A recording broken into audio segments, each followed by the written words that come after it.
Hey everyone, this is a review of the Bosch 12V Flexiclick. It's a multi-headed drill driver that really helps you get into some tough to reach places for drilling and driving fasteners. So let's go ahead and take a look at what this thing has to offer and what makes it unique, and then go over features I like about it and what I don't like about it. So here's everything that comes with the kit. You've got two 12V batteries, the driver itself, a 3/8 inch chuck, a locking bit holder, a right angle driver, an offset driver, the 12V charger, and a carrying case.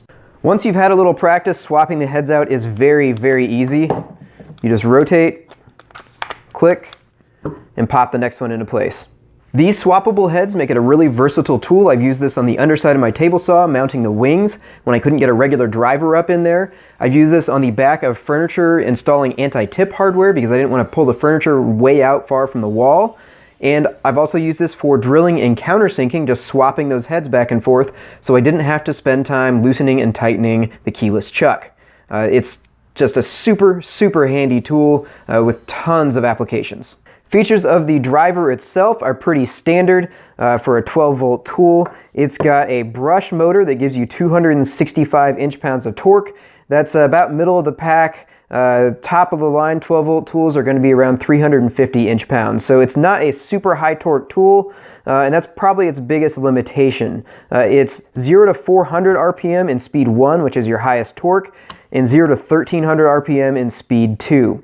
You've got 20 different clutch position settings as well as a drill mode. If you take it out of drill, your torque is limited a little bit more for driving screws to a repeatable depth. Like most drills, it does have an LED on the front of it, but it's got a super weird beam pattern with a bunch of shadows in it that I don't really like at all. The primary reason I bought this kit is for the offset adapter. It's come in handy so many times when I'm drilling close quarters up against a wall or a corner, and I just need to get that drill bit in there. So this is really coming in handy, especially in close quarters. You can put that offset adapter on the end of the right angle and get an even smaller footprint. Now for the attachments that aren't symmetrical, like the right angle driver and the offset driver, you've got 16 individual positions you can index these to. You just pull out, rotate, and it pops back into place. It's spring loaded. So if you've got a different situation where you can't quite reach into with the current setup, you can rotate it and there you go. Now what allows you to click these in and out and index them is this metal interface right here. For these two, the index for 16 different positions, you can see this is the interface they click into, and this is the interface that they're using with all those different stops. So this is all metal construction. It's very, very sturdy.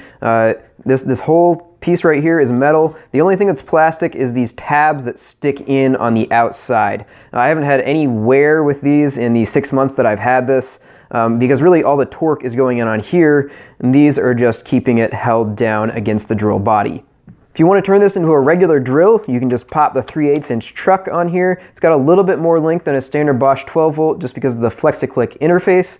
And you can open and close the jaws only when this is installed on here. If you pull it off, you can spin this all you want, but you're not going to advance the jaws or lock it down on anything, or remove a bit if you've got one in here. Compatible drill bits and driver bits with these, all of them will take 1/4 inch hex. That's the offset driver, the right angle driver, and the locking bit holder, as well as just going straight in here. You can use those, and they're magnetic as well, so they've got retention. It's not as strong as the locking bit holder will be though. You can also use little 1-inch bits with these insert bits. They will go in and lock into place, and they've just got a little bit sticking out, but they can get the job done without having a bit holder with them.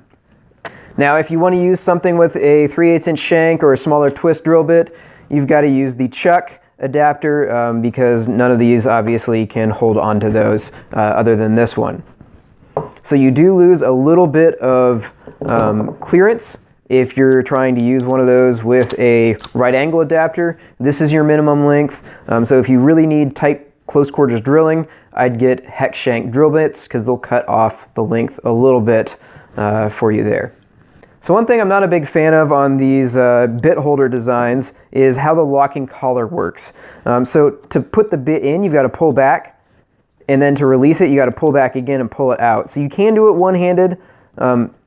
It's just difficult.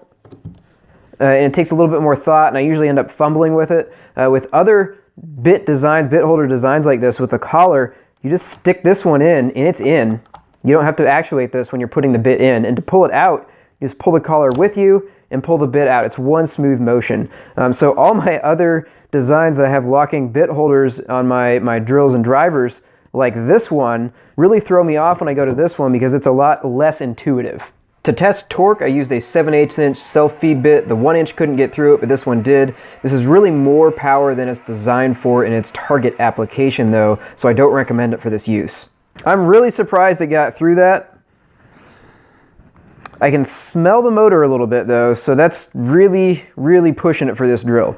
As far as the carrying case goes, I don't use this because it's got elastic loops and Velcro, which are annoying to get everything in and out of, and they don't actually have holders for everything that comes with the kit. So I don't use this. I use a custom Milwaukee pack-out case with foam in it, and it's got cutouts for everything, and it fits everything well. I can just grab this and go, and it's even got spots for my bits. As much as I love this tool, it's amazing for what it does. It could use some refinements. I wish it had a higher torque brushless motor in it. I wish it had a belt clip. I wish it had a better LED. And I really wish these bit holders that are the opposite direction, I wish they were the normal direction and you didn't have to actuate them to stick a bit in them. So those are what I would like to see in a Gen 2 from Bosch if they ever revise this design. But right now I'm really happy with this tool and with how it performs, and it's become my go-to just general around the house drill. If I need to do things, I grab this. If I need low torque screwdriving applications or smaller diameter drilling applications. MSRP on this is $200 for the 2-battery kit. You can usually find it on Amazon. I put a link down below for $170. And about once a year, it drops down to $120 or $110 around Black Friday time. So if you're looking at this thing, you can wait and see if it goes on sale. Otherwise, $170 is what I paid, and I think it's a great price for it. So hopefully this review was helpful. Let me know if you have any questions in the comment section below. And once again, don't forget to subscribe.